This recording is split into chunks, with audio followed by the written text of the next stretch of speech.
Attention chiropractors, slayers of subluxation, unleashers of the imprisoned impulse. I am Dr. Anthony Pellegrino from ChiroEdge, and welcome to this week's episode of the Chiropractic Research Breakdown, where each week we break down the most relevant chiropractic science and philosophy to empower you with the ammo and certainty necessary to change your community from the inside out. All right, subluxation slayers, I was scrolling through PubMed earlier today. Today's Sunday, November 8th. So maybe this week, maybe last week, depending on when you're listening to this. And as I'm going through, reviewing articles, looking for things that are chiropractic related, as one does, I came across this article that's called Enduring Neuroimmunological Consequences of Developmental Experiences from Vulnerability to Resilience. It was published in the Journal of Molecular and Cellular Neuroscience, and research was done at the Neuroscience and Mental Health Research Institute in Cardiff of the United Kingdom. And what really caught my eye, I forgot the exact word that I had searched when I did this. I think it came up when I was searching for articles related to the vagus nerve. That makes sense. And as I was scrolling through and reading, this is the quote that really stood out to me. Negative experiences from infection to psychological stress at a range of different time points in utero to adolescence can permanently alter the function of the neuroimmune system. Given its prominent role in normal brain development and function, this dysregulation may increase vulnerability to psychiatric illness.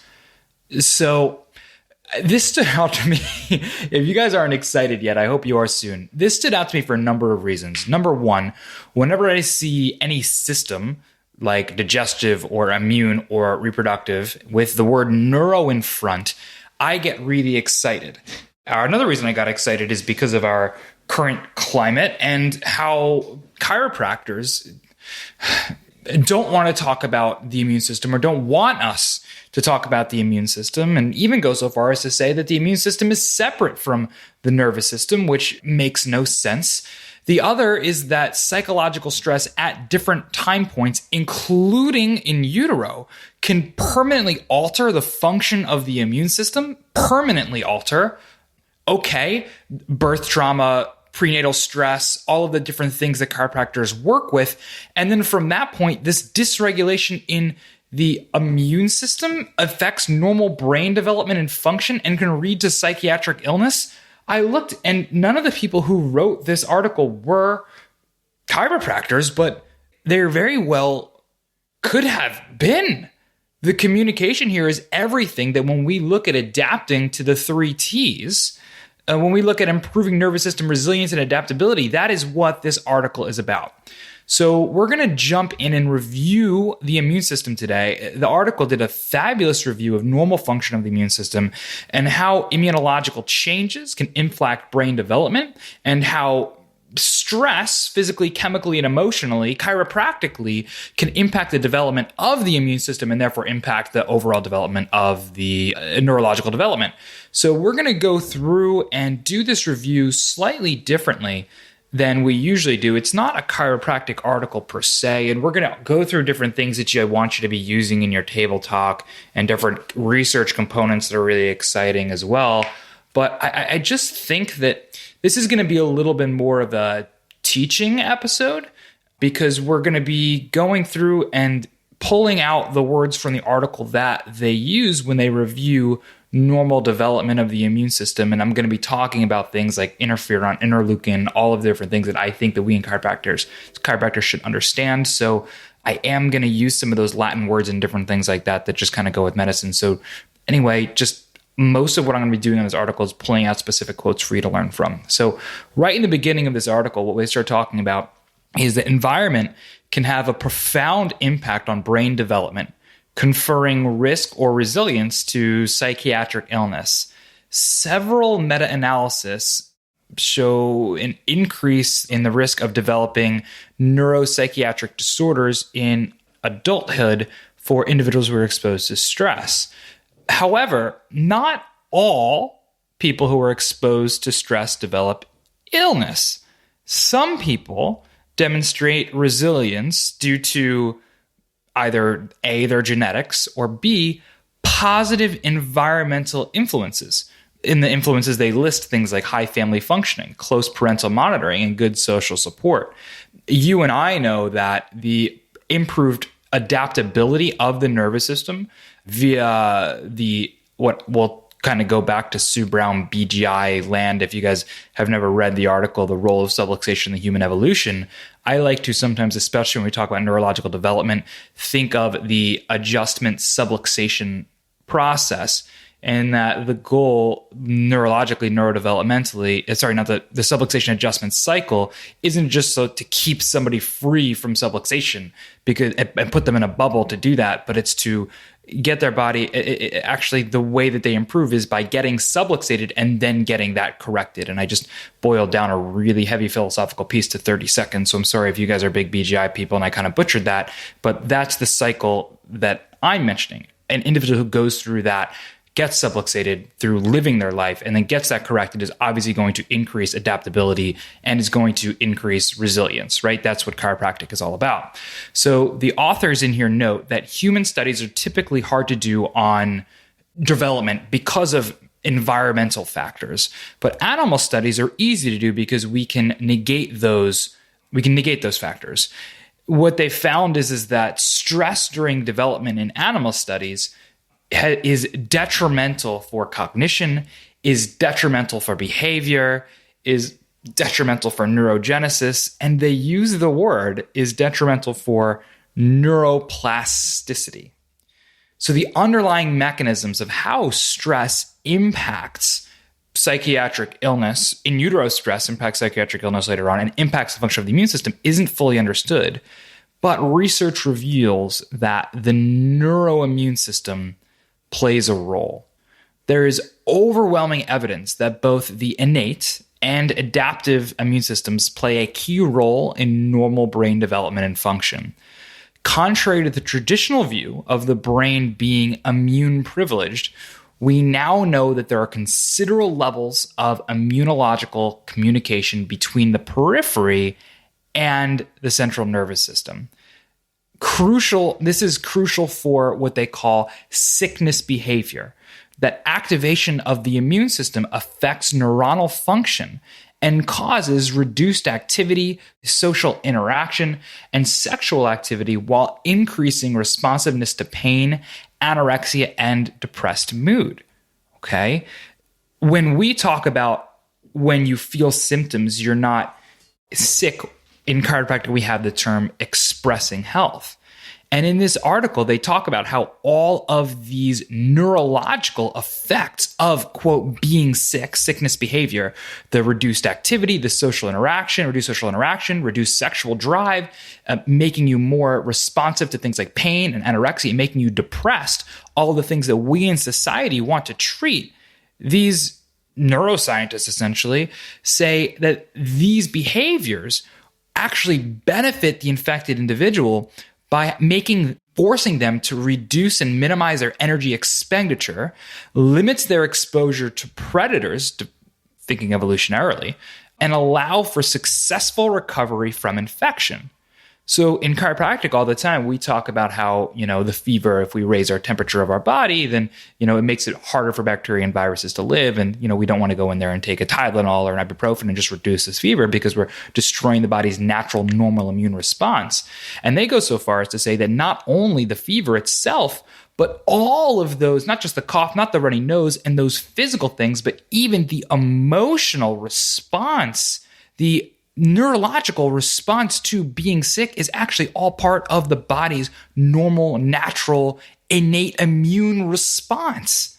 This is beautiful. This isn't some crunchy journal. This is in molecular and cellular neuroscience. I mean, it's just simple physiology. right? So this sickness behavior is caused by the generation of pro-inflammatory cytokines. If you're going back to Board's days, this is going to be your interleukin-1 beta, your tumor necrosis factor, your TNF alpha, your interleukin 6. And there's two pathways for how these pro-inflammatory cytokines affect the central nervous system. The fast pathway is going to be through primary afferent nerves that are surrounding the specific inflammation points in the body. The inflammation points in that area affect the afferent nerves by triggering action potentials that are related to the central nervous system. Slowly, there's a diffusion, and this is massive, right? There's a diffusion of cytokines into the brain through the circumventricular organs, the endothelial cells of the blood-brain barrier, and the choroid plexus. So there's several mechanisms here that they review, and we're just going to be really easy with it. There are certain cytokines and chemokines that cross the blood-brain barrier and cause a cascade of effects. The lymphatic drainage system of the brain functions to clear waste from the central nervous system, transport lipids, maintain interstitial fluid, water, and ion homeostasis, regulates cerebrospinal fluid and interstitial fluid pressure, and provides links as well between the peripheral immune system and the central nervous system. This signaling works bidirectionally. The central nervous system derived antigens in the cerebrospinal fluid drain down to cervical lymph nodes. And when they drain into the cervical lymph nodes, it activates the peripheral immune system, which therefore drives recruitment of immune cells to the CNS. The gut flora also link the peripheral immune system to the central nervous system via our favorite, the vagus nerve. The central nervous system also has entirely its own immune system, which consists of microglia, which are the macrophages of the CNS. Fascinatingly, the macrophages in the brain consist about 10 to 15% of the total number of brain cells. And of the immune cells that are located in the body, macrophages are about 80%. This is massive, right? Because when we're talking about permanent change, once the blood-brain barrier in the body is fully matured, the microglia are typically confined to the brain under healthy conditions, right? Long-term chronic inflammation is going to degrade that blood-brain barrier beyond the normal passing of immune cells that go through there, right? So it's going to be typically confined to the brain and will self-renew throughout an individual's life. However, the population of cells is relatively permanent and experiences very little turnover. So any events that affect the microglia during development, right? Because those same macrophages will last a lifetime, right? Because there's very little turnover, that any events that affect the microglial development could potentially have long-term consequences for these functions. So we used to view macrophages, if you were to think about it, as just being in a constantly resting state. They were dormant and didn't do anything until an invader came. However, the authors state that it's more accurate to think of these macrophages as being in a constant scanning and surveying state. So even when they aren't fighting, they're going to be active in neurotransmission. They're going to take part in regulating the homeostasis of the central nervous system and regulate neurogenesis during development and adulthood, right? So it's literally the immune system regulates brain development and neurogenesis, right? So under inflammatory conditions, because we just said that that's what happens when they're in a rest, not a resting state, but a scanning and surveying state. But when inflammatory conditions are present, the microglia will be activated by the pathogen. They call them pathogen-associated molecular patterns and damage-associated molecular patterns, and will unleash a cascade of inflammatory events. This is going to include the release of pro-inflammatory cytokines. It's going to include the clearance of cellular debris. It's going to cause the presentation of antigens to activate additional microglia. And then once the threat is resolved, anti-inflammatory cytokines push the microglia back into their dormant surveying homeostatic state. So this is a quote directly from the article. Throughout pre- and postnatal development, microglia are highly active, shaping and fine-tuning neural circuits throughout the central nervous system via synaptic formation and pruning through activation of the classical complement cascade. This induces induction of apoptosis, myelination, and regulating developmental neurogenesis. Depleting microglia during development results in working memory deficits and altered anxiety, whereas a loss of these same in the same manner during adulthood will have little effect on behavior. So when we talk about, and you say things like sick kids grow up to be sick adults and healthy kids grow up to be healthy adults, this is a paper from the Neuroscience and Mental Health Research Institute in Cardiff that says, no, but seriously, a healthy immune system in a child is going to affect the immune system for the rest of their life. And not only that, but their mental health for the rest of their life. Whereas in adulthood, things are already set. So besides those macrophages, we also have astrocytes, which play a unique role in the maintenance of the blood-brain barrier and are therefore able to control the bidirectional flow of immune cells between the central nervous system and the periphery. Their response to inflammation directly influences the permeability of the blood-brain barrier. So those are massive.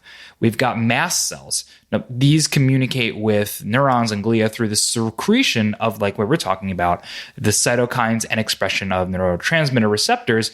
And therefore, these immune cells in the brain can influence behavior because of the whole cytokine and the inflammation and how the macrophage, the CNS macrophages, the microglia respond to that we just discussed, right?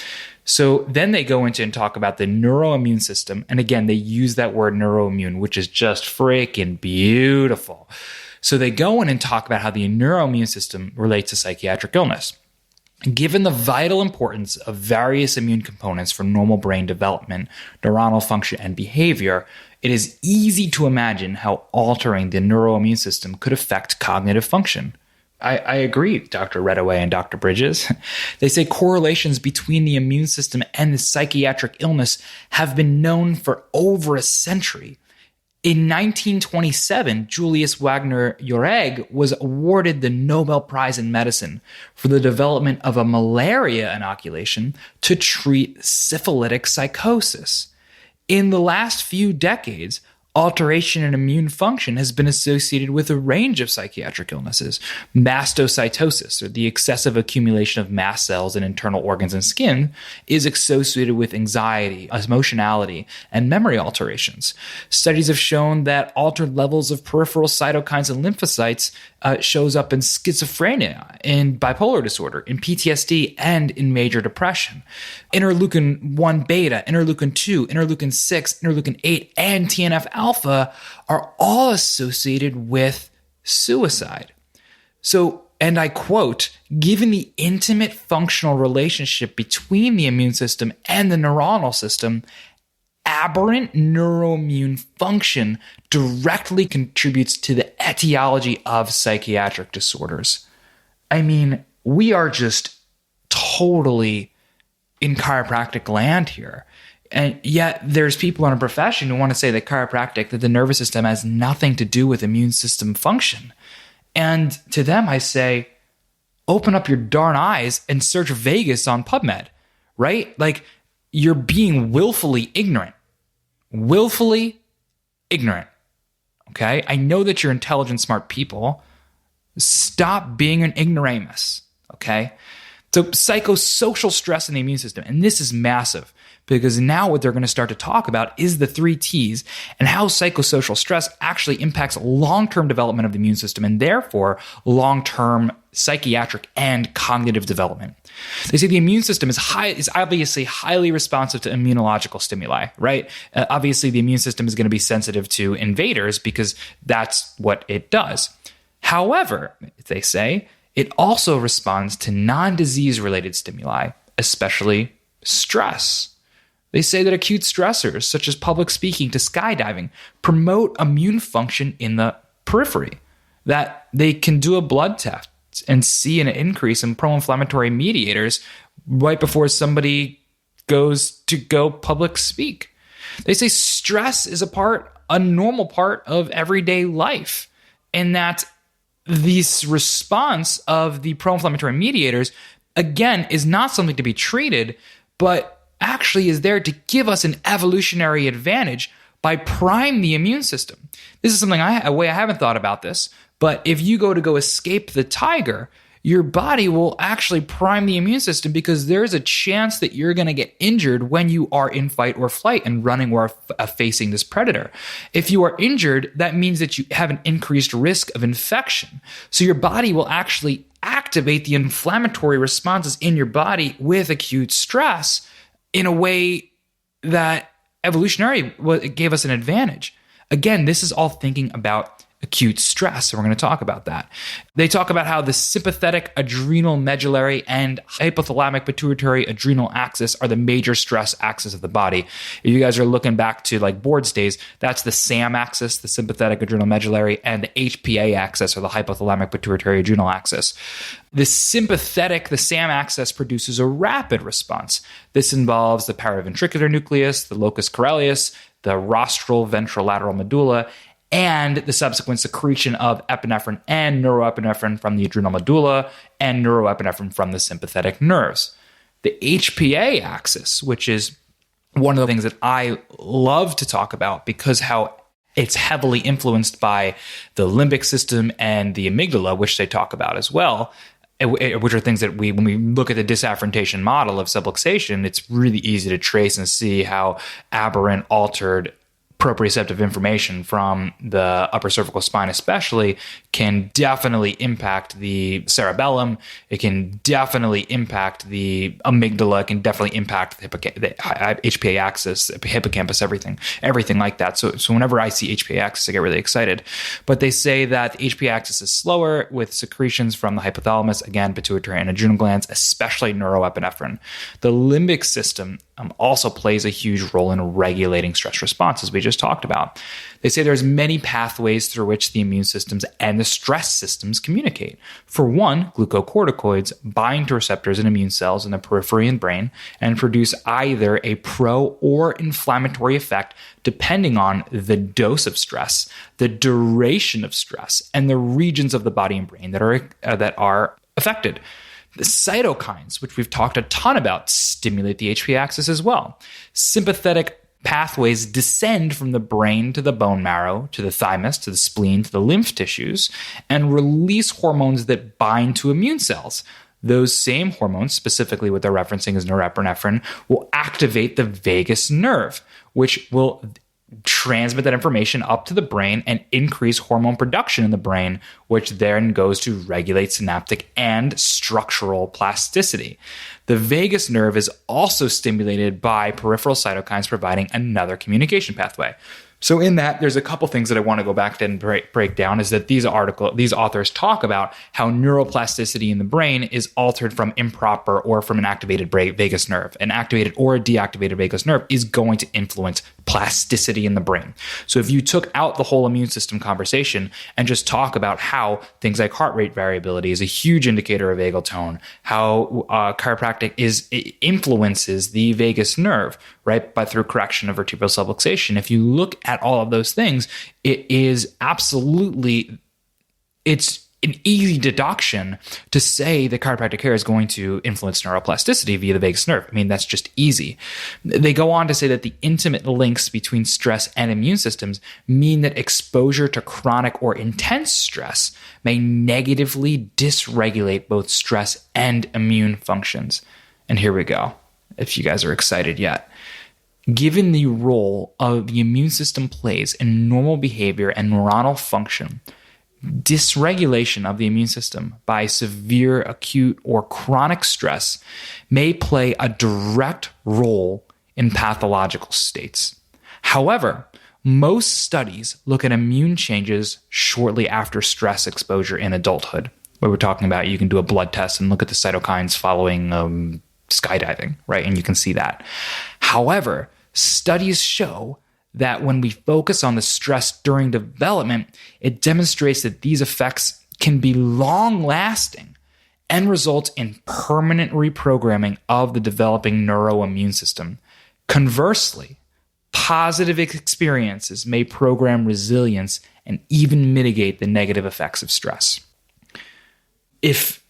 I hope that going through this so far has really begun to help you see the massive role that we have every time that we adjust a child, in programming that resilience, in increasing that adaptability of the nervous system, in getting their body to better adapt to the 3 T's, traumas, toxins, and thoughts, specifically thoughts we're referencing here, that are undeniable and are a normal part of life. And also creating the environment that helps parents see that the normal function and normal response of their child, especially during times of, quote, sickness, unquote, the allowing the body to go through those states will have positive changes for a lifetime. Now they go into those developmental stresses. Now, developmental stress can be experienced in utero in the early or late postnatal periods and go all the way through adolescence. So in utero, they say that positive stresses are diet. Okay, so I'm assuming a negative stress would be diet as well. They say that a negative stress is maternal immune activation, autoimmune disease, psychosocial stress, and mental illness. During childhood and adolescence, a positive stress would be secure caregiving, high family functioning, good social support, cognitive behavioral therapy, exercise and diet. Negative stress is going to be abuse, parental illness, death, abandonment, crime, divorce, war, natural disaster, displacement. In adulthood, positive stresses are exercises, mindfulness, stress reduction, relaxation techniques, brief interventions to improve positivity, and diet. And negative stresses are acute laboratory stress, caregiving stress, work stress, unemployment, poverty, death of a loved one, marital problems, and serious illness. So they just go ahead and show that all of the different times when it is crucial for chiropractic to come in and help the body better be able to adapt to stress.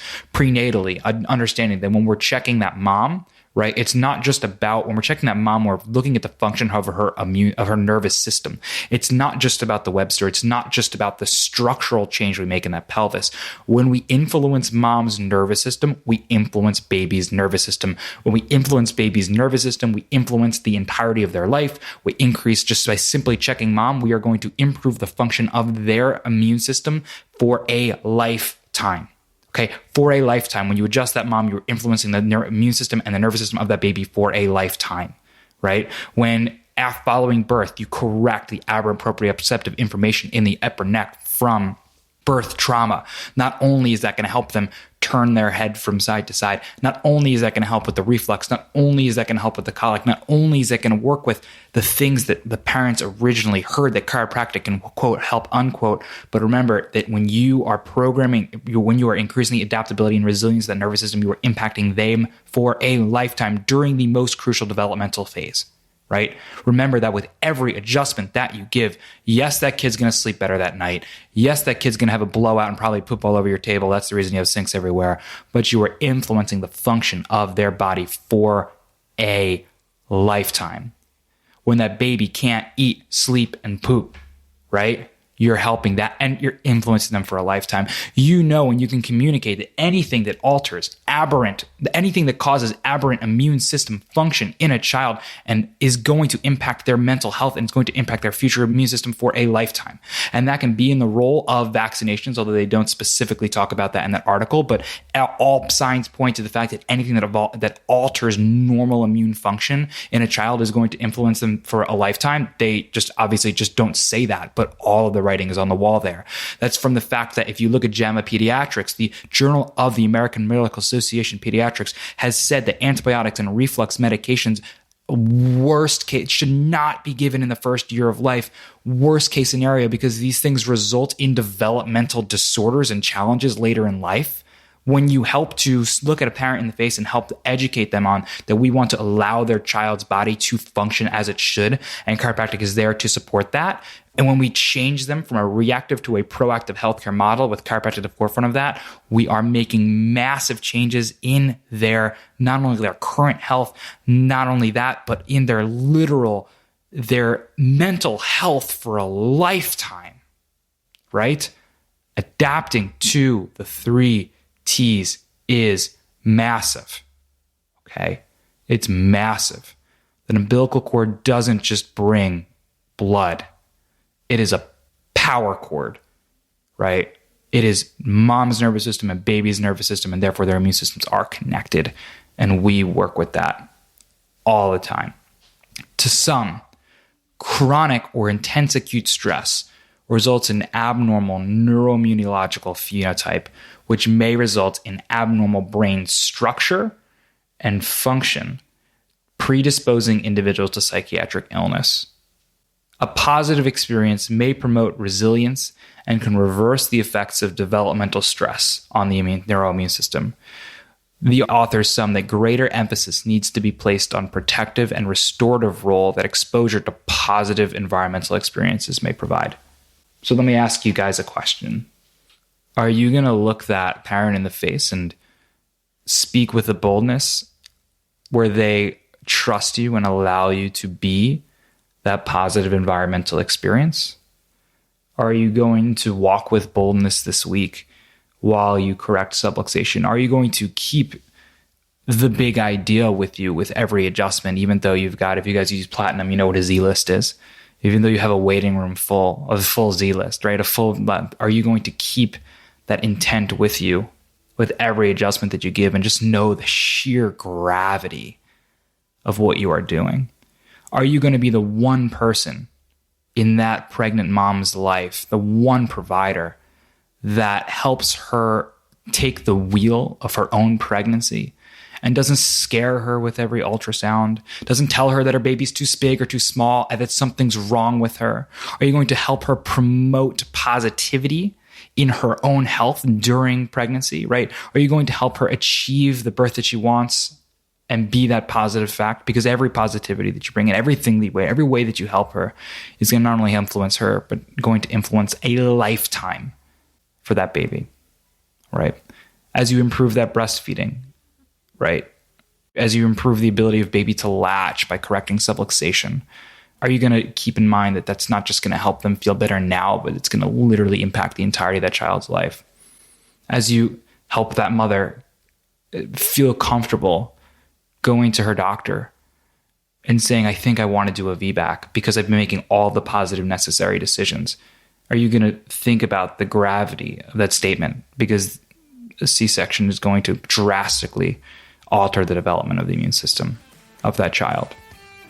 Keep all of that with you with every adjustment. And I hope that you keep that gravity with every atlas that you set. I sure know that I am. Hope you guys enjoyed this episode. A little bit different things we've done in the past.